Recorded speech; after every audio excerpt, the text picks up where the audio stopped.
नवरात्रि का चतुर्थ दिन माँ कुष्मांडा का दिन होता है। माता को सूर्य के समान तेजस्वी माना गया है। तो आज हम अपने शिशु के साथ माँ कुष्मांडा के गुणों का वर्णन करेंगे और गर्भ संवाद करते हैं एवं माँ कुष्मांडा की कथा सुनने से शिशु को सफलता पाने की प्रेरणा मिलती है। मेरे प्यारे शिशु, आप मेरे गर्भ में एकदम सुरक्षित हो। ये एहसास मुझे प्रसन्नता का अनुभव कराता है। बेटा, आज मैं आपको माँ कुष्मांडा के गुणों का वर्णन सुनाऊंगी और उनकी कथा भी सुनाऊंगी। मेरे अति प्रिय बाल स्वरूप देवी कुष्मांडा व उनकी 8 भुजाएं हमें कर्मयोगी जीवन अपनाकर तेज अर्जित करने की प्रेरणा देती है।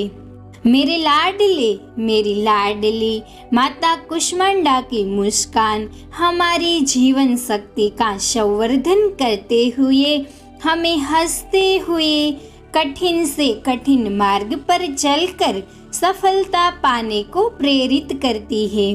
बेटा, तुम्हारे जीवन में कठिन परिस्थिति आने पर उसका सामना करना है और सफलता को प्राप्त करना है। हे मेरे प्यारे शिशु, माता को सूर्य के समान तेजस्वी माना गया है।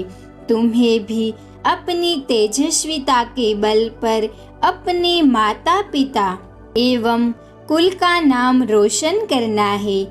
अब हम माता से प्रार्थना करते हैं, हे माँ, मेरे गर्भस्थ शिशु की सदैव रक्षा करना। अब हम माता कुष्मांडा की कथा सुनते हैं। नवरात्रि में चौथे दिन देवी को कुष्मांडा के रूप में पूजा जाता है। अपनी मंद हल्की हंसी द्वारा अंड यानी ब्रह्मांड को उत्पन्न करने के कारण इस देवी को कुष्मांडा नाम से अभिहित किया गया है। जब सृष्टि नहीं थी, चारों तरफ अंधकार ही अंधकार था, तब इस देवी ने अपने इष्ट हास्य से ब्रह्मांड की रचना की थी। इसीलिए इसे सृष्टि की आदि स्वरूपा या आदि शक्ति कहा गया है। इस देवी की 8 भुजाएं हैं, इसीलिए अष्टभुजा कहलाई। इनके 7 हाथों में क्रमशः कमंडल, धनुष, बाण, कमल पुष्प, अमृतपूर्ण कलश, चक्र तथा गदा है। 8वें हाथ में सभी सिद्धियों और निधियों को देने वाली जप माला है। इस देवी का वाहन सिंह है और इन्हें कुम्हड़े की बलि प्रिय है। संस्कृत में कुम्हड़े को कुष्मांड कहते हैं, इसीलिए इस देवी को कुष्मांडा नाम से जाना जाता है। इसी देवी का वास सूर्य मंडल के भीतर के लोक में है। सूर्य लोक में रहने की शक्ति क्षमता केवल इन्हीं में है, इसीलिए इनके शरीर की कांति और प्रभा सूर्य की भांति ही दैदीप्यमान है। इनके ही तेज से दशों दिशाएं आलोकित है। ब्रह्मांड की सभी वस्तुएं और प्राणियों में इन्हीं का तेज प्राप्ति है। अचंचल और पवित्र मन से नवरात्रि के चौथे दिन इस देवी की पूजा आराधना करना चाहिए।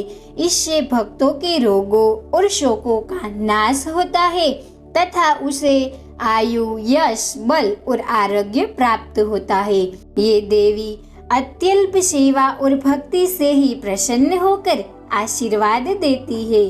सच्चे मन से पूजा करने वाले को सुगमता से परम पद प्राप्त होता है। विधि विधान से पूजा करने पर भक्त को कम समय में ही कृपा का सूक्ष्म भाव अनुभव होने लगता है। ये देवी व्याधियों से मुक्त करती है और उसे सुख, समृद्धि और उन्नति प्रदान करती है।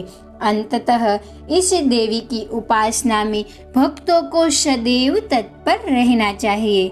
जय माता दी।